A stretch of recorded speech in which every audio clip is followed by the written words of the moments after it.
Hey, I don't know what you think about last words. I mean, do you think, like my parents both transitioned, and do you think last words are important? Yes, absolutely. And sometimes they sound really important, sometimes it just sounds silly. But I think they can be very important sometimes. I think depending on who the person is, maybe if they've given some thought to it, they may be expressing some really important things. So let me share some last words with you just because I enjoyed reading this, and you might like some of these. I'm doing this for a reason, so I'm just kind of setting it up. But for example, sometimes, last words will show a great deal of faith. And sometimes a lot of lack of faith. If somebody's transitioning and they say, "Oh my God, it looks so hot. Oh no," and then they are gone. I mean, see, the family's not going to be happy about that. John Quincy Adams said, "This is the last of earth, and I am content and ready." Maria Antoinette said, "Farewell, my children, forever I go to the Father."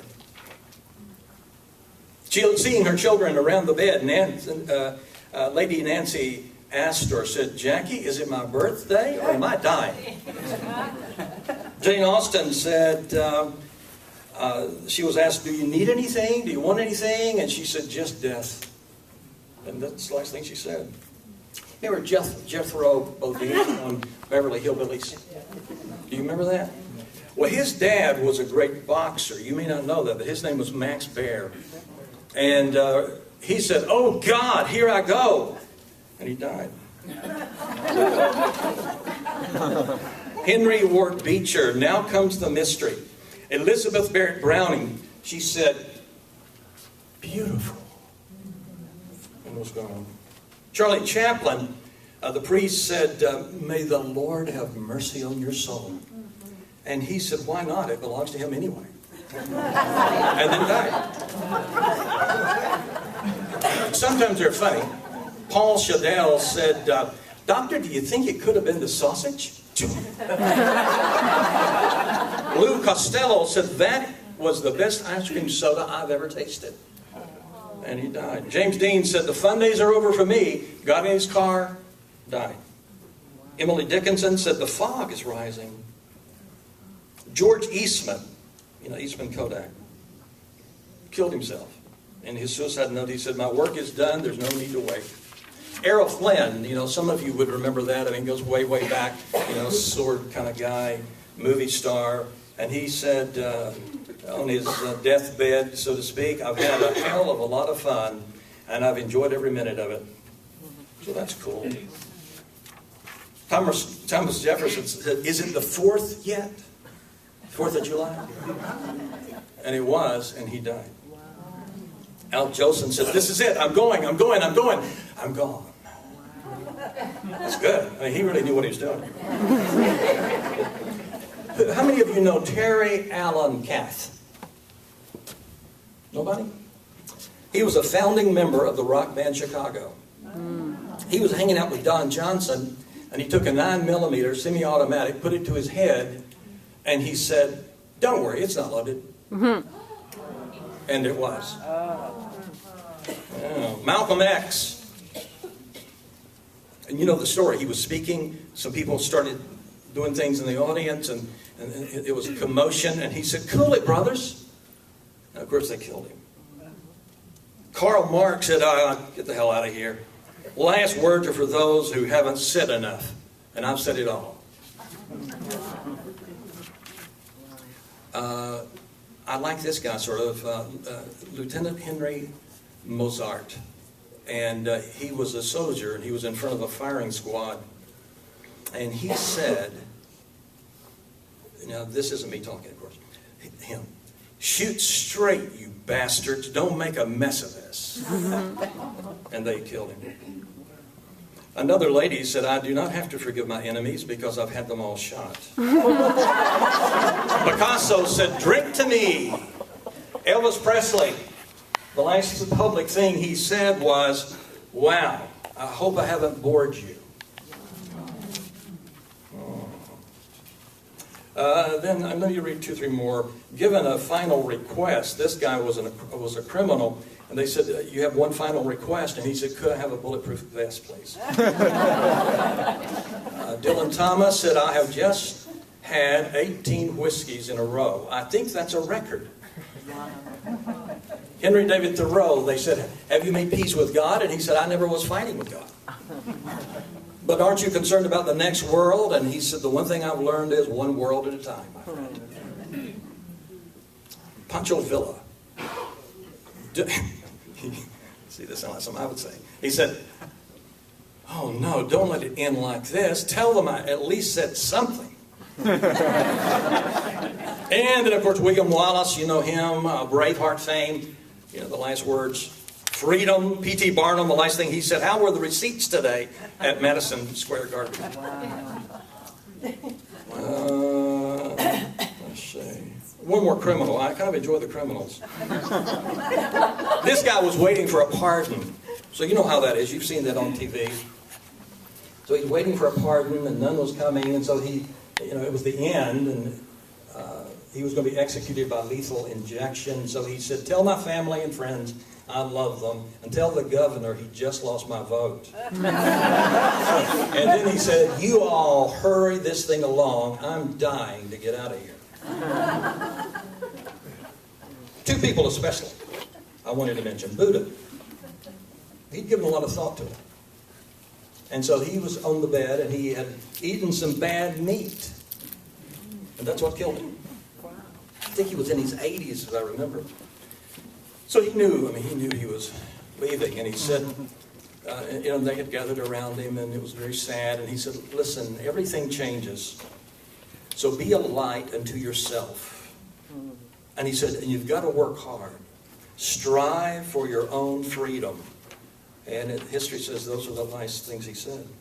Jesus, of course, he I think said 7 or 8 things on the cross, according to the story. One of the big ones was, Father, forgive them, for they know not what they do. Sometimes people show a great deal of faith like that.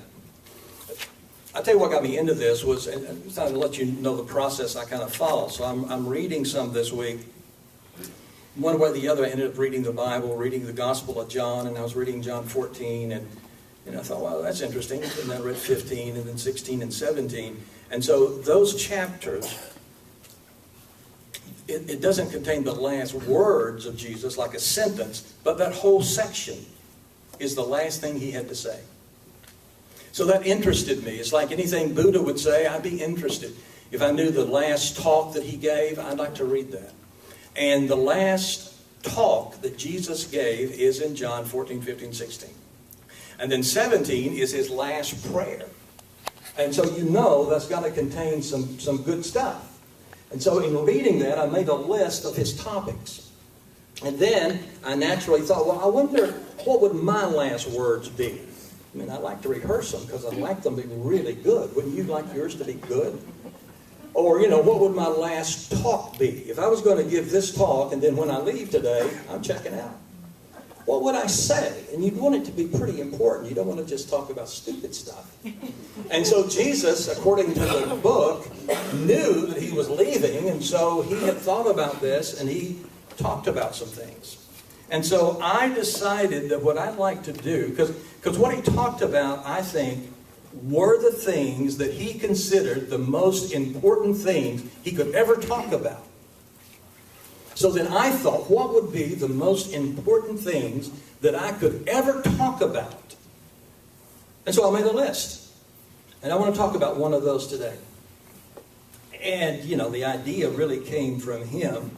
I read different people who speak, and so I read a guy named Roger Prashanson. You don't know him. I don't really know him either. He looks like a nice guy, but he had a talk I read, and I thought, now that is a great talk. And it's weird. You know how that happens when, I read that John thing, and then I turn and read that, and they're talking about the same thing. You know how that happens? Serendipity stuff.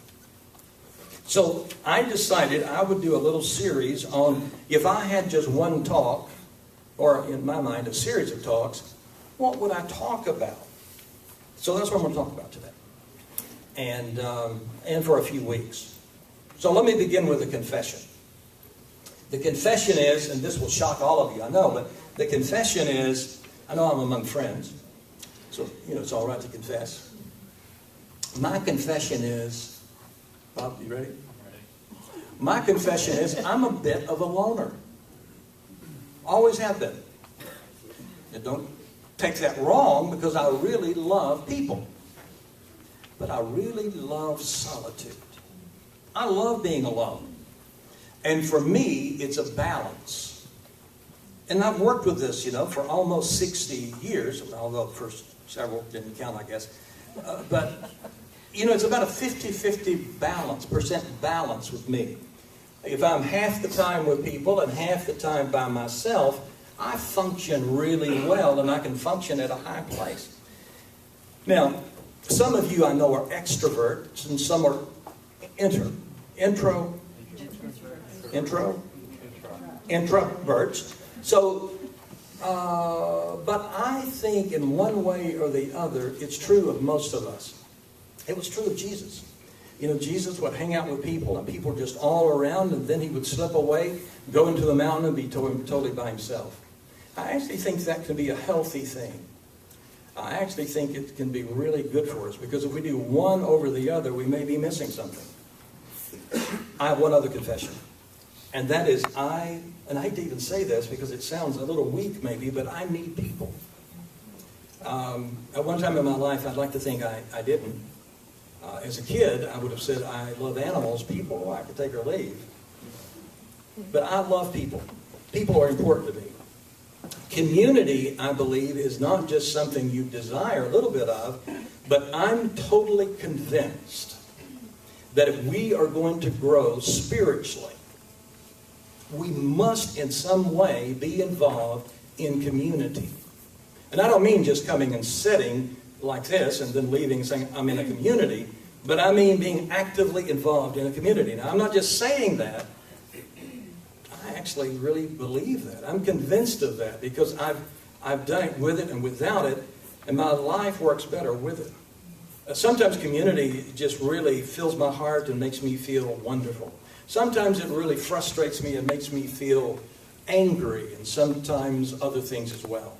But now I understand that all of those things are actually good. All of those things are building me and helping me become more of the person that I really am inside anyway. Same thing is true of you. That's why if the community begins to rub you the wrong way, that's not the time to run away. That's the time to open your heart and really jump into it and see what happens. But, some of you have lived as long as me or almost as long as me, so you probably know this already. So I may be just telling you things you already know, but sometimes reminding is good. In that section, Jesus talked a lot about community. He talked about how important it was. He said you don't ever want to be left totally alone because it just doesn't work very well, at least from a spiritual perspective. I would like to think that we gather together as a community to encourage one another to grow. We come together. I don't think some groups come together to look at hats and new shoes and dresses and suits and things. I don't think we do that.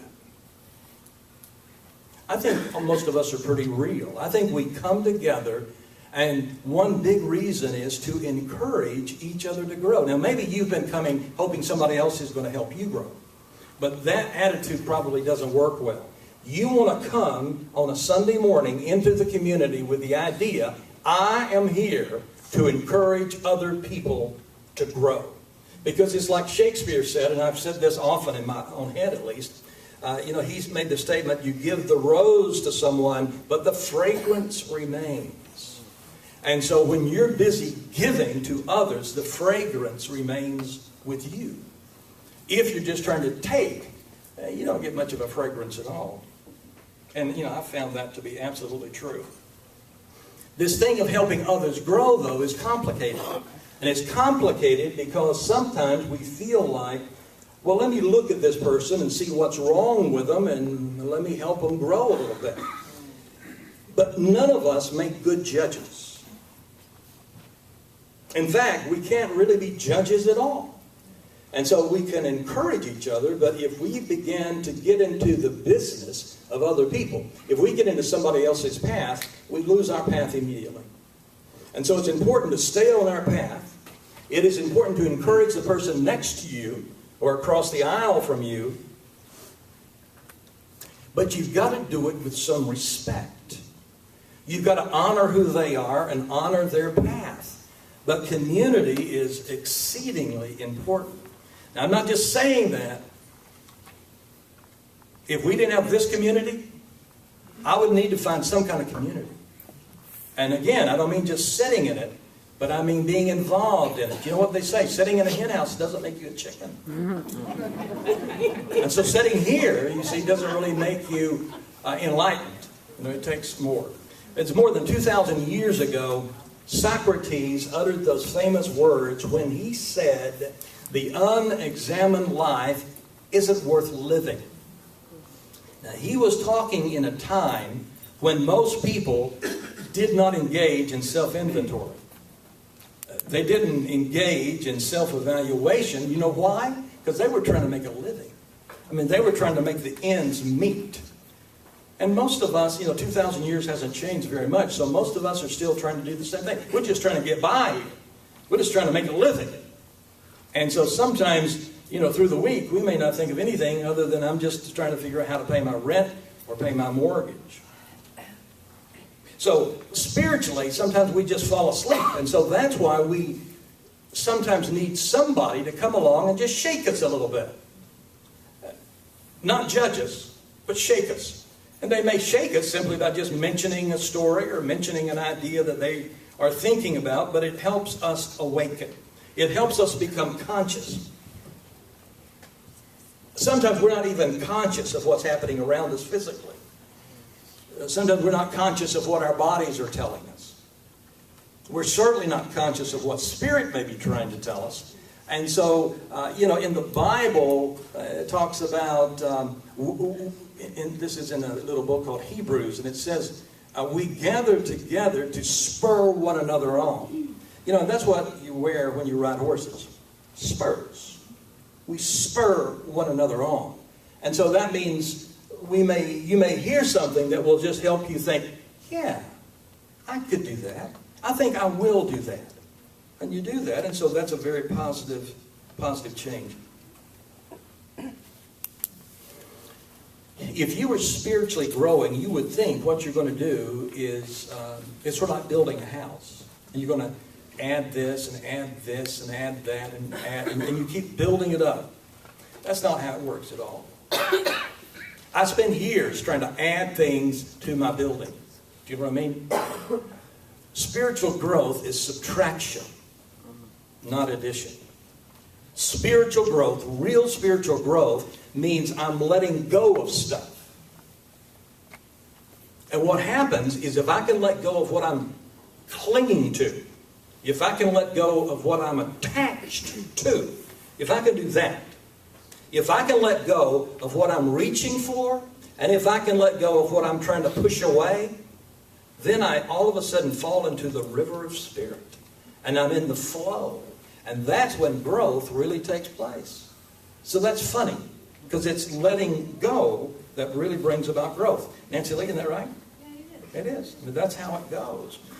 And I tell you one way you can do it. See, you've got to place yourself in the position. You've got to be in the river of Spirit. You've got to be in the right place at the right time. And the only thing I know that can help you do that, the only thing I know that can help people, and again, Jesus talked about this as one of the most important things he could say, and to me, because I'm talking to you as if I'm going to transition a couple hours from now, so what am I going to say? And I'm going to say this: I don't know anything that can help you grow more than spiritual practice. And most of us do not really have a spiritual practice. Spiritual practice. When Buddha said, be a light unto yourself. See, that's really important. I mean, that's vital. And the other thing he said was, you've got to work at this. Rumi, that I read this week, and I really kind of meditated on it, he said, he used the word work. And then he said, dig the well. There's water down there. But you've got to keep digging. You've got to keep digging. It reminded me of the old song that my musical friend Little Richard used to sing. Now, some other people did the song. Everly Brothers did the song. Somebody else did the song. But Little Richard was the best on this song. And he said, keep a knocking, but you can't come in. Keep a knocking, but you can't come in. And that's what spiritual practice is. Spiritual practice, it says you keep knocking. That's exactly what Rumi said. You keep knocking. Because he said love is in here, and eventually the window is going to open and love is going to come to you. But you've got to keep knocking. You can't just knock on Sunday. Amen? Amen? You can't just knock on Monday. You can't just knock on Tuesday. It has to be consistent.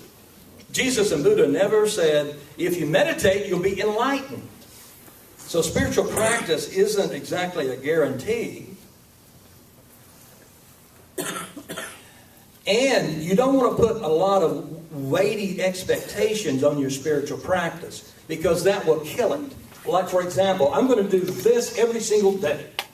I have such willpower. I'm going to meditate 3 hours every single day. I'm going to pray 15 minutes every single day.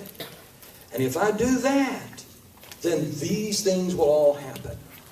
And see, that's called putting weight, expectation on your spiritual practice. That's like saying, I'm going to race somebody, but wait, let me fill all my pockets full of rocks first. And, Paul in the Bible said, when you're running a race, the first thing you have to do is throw off anything that weighs you down. Subtraction. Subtraction. You want to make it simple. Subtraction. And so what happens is your spiritual practice is going to open up the door. Jesus told a story, pretty good story, and he was always telling stories, and he said this. He said, suppose you got a friend, and the friend comes to you, and it's midnight. And, in this part of the country, they're not just going to bed then. I mean, they've been in bed for a while. And the guy knocks on the door, and knocks on the door, knocks on the door, and finally you open the window and say, what's wrong with you? You're my neighbor, and you're trying to wake me up. And he said, look, a friend of mine just got here. He's been traveling all night, and he's hungry. And I don't have any bread. Could you give me 3 loaves of bread? And the guy said, and this is in the Bible, but this is my translation. He said, hell no. My door is locked, and my kids are asleep. I'm not giving you any bread. So Jesus said, so he is not going to give him bread because he's his best friend next door. And what does the guy do? He keeps knocking. That's like a dog barking at night. You just can't go to sleep with the dog barking. And this guy couldn't go to sleep with the knocking. And so Jesus said, this guy is going to get up and give him everything he wants, so he will shut up and leave him alone. And then Jesus made the point, and he said, that's what spiritual practice is like. It takes consistency. Now, what we do sometimes is when we are in trouble. So many people come to a community like this when they're in trouble. I just lost my job. Here I am. I just lost a relationship. Here I am. The doctor said I had this problem. Here I am. And there's nothing wrong with coming to a community in a situation like that. But spiritual practice doesn't help so much when you come to it because you're in a crisis. Spiritual practice accumulates. Spiritual practice builds a foundation, which means you do the spiritual practice, and then when the storm comes, you can face it. You've got power to do it. Now, if you're in a crisis, yes, by all means, begin a spiritual practice. But understand, it takes some time. And you've got to do what? Say it with me. Keep knocking. So you've got to keep doing it. Most of us will knock for 3 or 4 days maybe, but then if it's not feeling good, what do? Because we base everything on how we're feeling. Well, this don't feel that good. Somebody was meditating, and somebody walked up, and this was at a kind of a meditative center, and the person walked up, and the meditating person kind of opened their eyes, and the guy standing there looking at him, and he said, when you meditate, do you feel peace?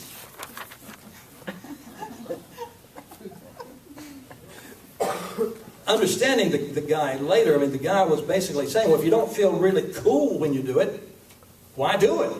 If you're not going to feel really neat, cool. And so, you know, sometimes you feel really neat. Sometimes you feel really cool. Sometimes you feel lousy. Spiritual practice is something you just do. And see, our crowd doesn't like that. In America, people may not like that so much. So somehow we've got to understand we do it. We just do it. One thing, and I wasn't going to mention this, but I should mention this because sometimes as I'm talking, I just get ideas, and I should tell you this. And now, what am I going to call it?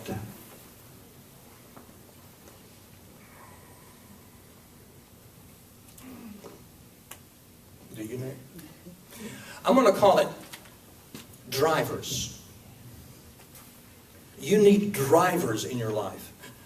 Oh, and I'm going to put a word in front of drivers. The word is automatic. All of us need automatic drivers to keep our spiritual practice going. What is that? It means for me on Sunday morning, 5:30, the clock wakes me up. Some of you wouldn't use a clock, but I happen to use a clock right now, and so at 5:30 it wakes me up. Now when that goes off, I do not say, I wonder if I should get up. Or, how do I feel? Do I feel like getting up? I don't ask any questions. I get up. It's an automatic driver. I can use time that way. At 9 o'clock, I could say, I'm going to pray every day at 9 o'clock. And when 9 o'clock comes, I don't say, do y'all really want to do that? You don't ask any questions, you do it. Some people who exercise or lift weights, you get up, you put your running shoes on. And when you put the running shoes on, you're not asking, should I do it? Should I not? Should I do it? Should I not? Because you've already made the decision. The decision is when those shoes go on, I'm walking. It happens. And so time, you're using time to help you do that. That's how spiritual practice is. You're not going to debate it. If every Sunday morning you wake up and you say, well, should I go to Journeys or not?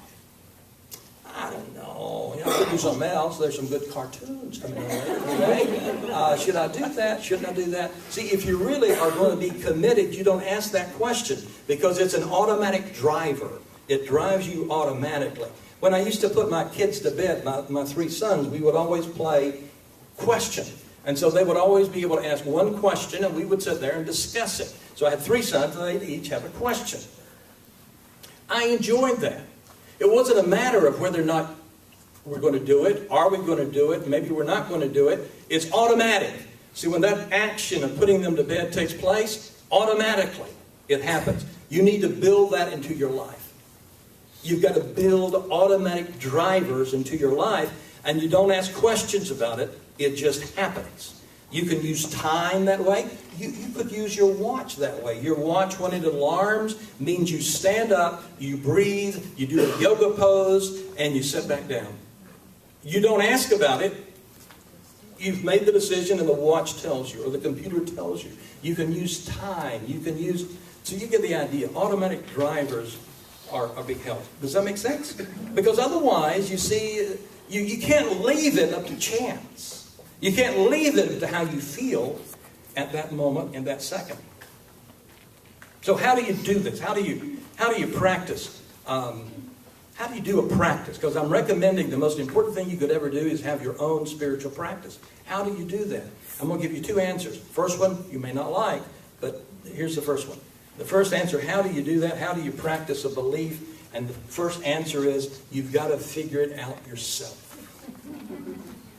And the next thing I'll say is, and it's not going to be easy. It's going to be work. Somewhere, if you got the idea that growing spiritually is easy, they lied to you. It's not easy. It's not easy. I mean, nobody said it was going to be easy. And so, nothing worthwhile, as they say, is easy. But you have to find it yourself.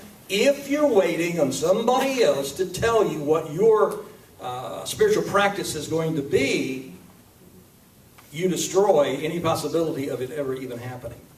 And so the first thing is, most people do want an easy answer. It's sort of like a cookie cutter kind of religion thing. It's like do A, B, and C, and then you get this result. But see, you've got to figure that out. I mean, you've got to figure that out.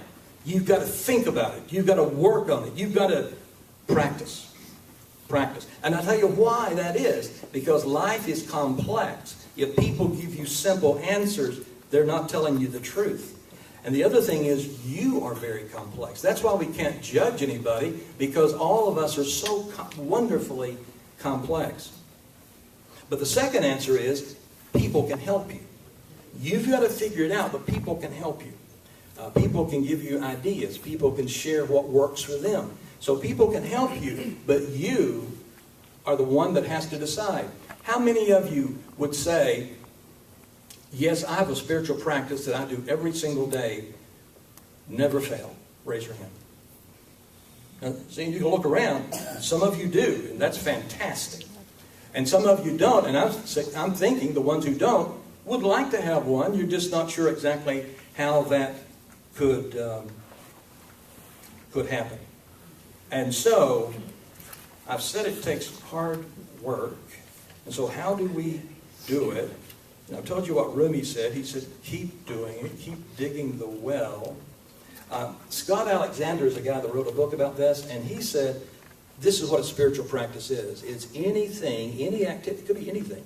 Any activity, let me just read his definition. Any activity in which you can regularly and intentionally engage, and which significantly deepens the quality of your relationship with what really matters in your life.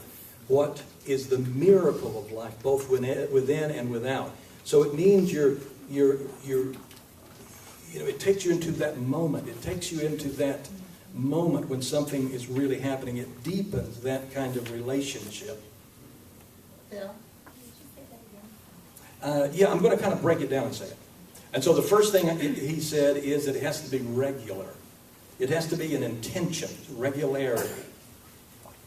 And listen, it means that you pay attention to the present moment. Let me give you, will you tell me, give me a couple answers. What's a good spiritual practice for you? Meditation. Meditation is one. Journaling. Yoga, journaling. Let me give you some of mine. A walk in the woods. Tai Chi. All the ones that have been mentioned. Prayer could be. Art could be. Music could be. Some of my greatest pleasure in being sort of meditative is to take my guitar, and I'm not really playing anything. I'm just kind of, and just moving my fingers. I mean, that could work. I mean, you could be doing something else, but, that could be. Keeping a Sabbath. Saying, today I do not speak. Today is totally quiet. Doing readings, fasting, eating. This is a good one. Eating with mindfulness, which means you're eating so you're really thinking about what's taking place. Relationships. God, that's huge. I mean, relationships, having a child. I mean, that's one of the greatest spiritual practices you could engage in. Make it spiritual. Washing dishes. What? Yeah, washing dishes. It becomes an altar. You see, it's all in the intention and the regularity. Community. I want to talk about that one a little bit, then I'm going to stop for today. Community. Dedicated effort to a community. Pitching in to help. I know Bob. I'm not telling any secrets about Bob. If you don't want me to tell this, stop me, as I'm telling you. But, Bob, he does a lot with our children. And I suspect that he views that as spiritual practice in some way, because he's making a difference in their lives. And so, see, that's being dedicated in a sense to a community. We read our mission and our purpose, and so I'm suggesting to you that being committed to a community is vital.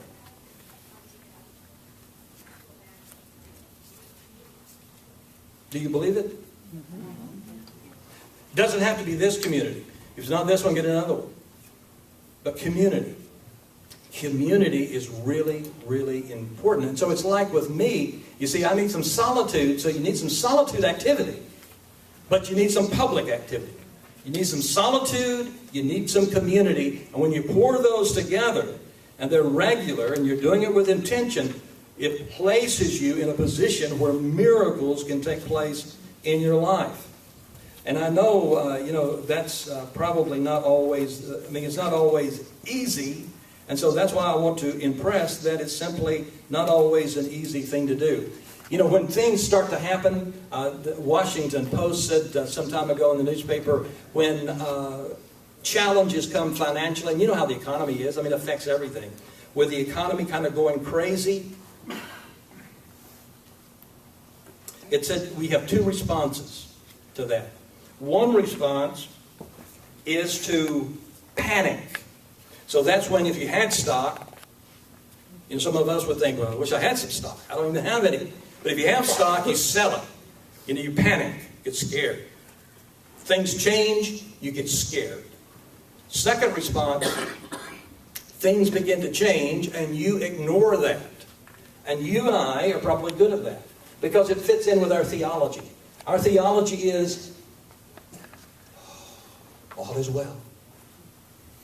And so there's a big fire over here and everything is just burning down. And I say, oh, all is well. And I ignore that. So that's one response. The third response that the newspaper didn't mention is spiritual practice. Because spiritual practice isn't ignoring it. Spiritual practice says feel what you feel. And then once you feel that, you can take it to a higher place. Community helps us do that. Seeing what other people are moving through helps us do that.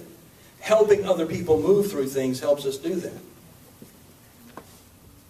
And so I'm going to be sort of blunt and not guilt-provoking. I don't want to provoke any guilt. But I'm going to kind of draw a line in the sand here and see how you like it. Here it is.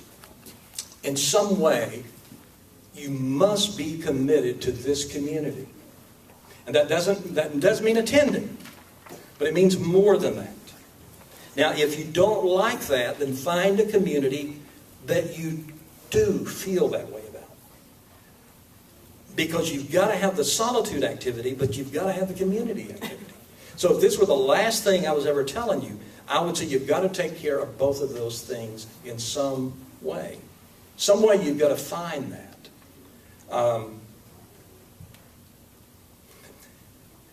In the bulletin, there's a handout, so there's lots of activities you can engage in. But look, you got to engage in one of those. You got to engage in one of those. Giving and tithing and all of that, you can look at our bulletin and see how we're doing. And I don't think we're meeting our budget. If we don't meet our budget, then I'm not sure what's going to happen. But I'm not talking too much about that anymore.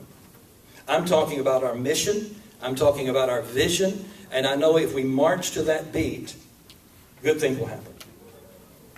And that's much better than just talking about money. But money's involved in a community. Teaching is involved. So she said earlier, that we need 6 teachers. Let's just find out. This is almost like another church. And I never make fun of other churches. Somebody had mentioned to a friend of mine that sometimes I do. I never mean to, because I think we need all the churches, because I think it depends, I think all people are at different places, and so some things really work well. A very traditional Christian church helped me tremendously earlier in my life, and probably saved my life. Wouldn't work for me now, but it certainly did then. And so I'm not making fun of any churches, but I want to lay this out. I'm not trying to make you feel bad, but let me ask. If you signed teacher on the card, let's just see how the community spirit's going here. Let's just see it. If you signed it, not you're going to, but if you wrote down teacher, raise your hand. Let me count them. 1, 2, 3, 4, 5. He said 6. 6. Now that's interesting. We had 6. She said we needed 6. We could use 10, but we need 6. So think about that. Think about that. Think about what could you do? What could you give? How could you... I close with this idea. It's funny because in Asian Buddhism, you know, in America, if you come up to the Buddhist and you say, I'd like to become a Buddhist, in America they'll say, well, let's meditate. In Asian Buddhism, they don't do that. They say, well, let's talk about how you're using your money. Let's talk about generosity. That's their starting point. And you say, why do you do that? And they say, because that's the easiest place to start. Giving is easy. And then they talk about character. And then they talk about patience. And then they talk about right effort in everything you do. And it's like 10 steps down, they say, oh yeah, and now let's talk about meditation. And we talk about meditation first. Because the others seem so personal to us. If you look at every religion, when they're doing spiritual practice, if you ask them, this is very important, now listen to this and I'm going to finish, I promise. If you talk to people about any religion, about spiritual practice, in our society, our books and videos tell us, yes, do spiritual practice because you'll be rich. Do spiritual practice because you'll get lots of loving. Do some spiritual practice and you'll be really, really healthy. But that's not what any of the religions say. The Buddhists say you do spiritual practice for the nobility of the world. And as you do your spiritual practice, it is affecting the entire universe. That's pretty sweet. The Jewish people say you are repairing the world. That's pretty powerful too. Christian people say when you do spiritual practice, you're becoming in character more like Jesus was. Well, that's pretty sweet too. So you notice all of them are motivated by something bigger than themselves. And so our world sometimes is so small, and so spiritual practice is about enlarging. It's about making room for the world, making room for others, giving for others. And that's when life really gets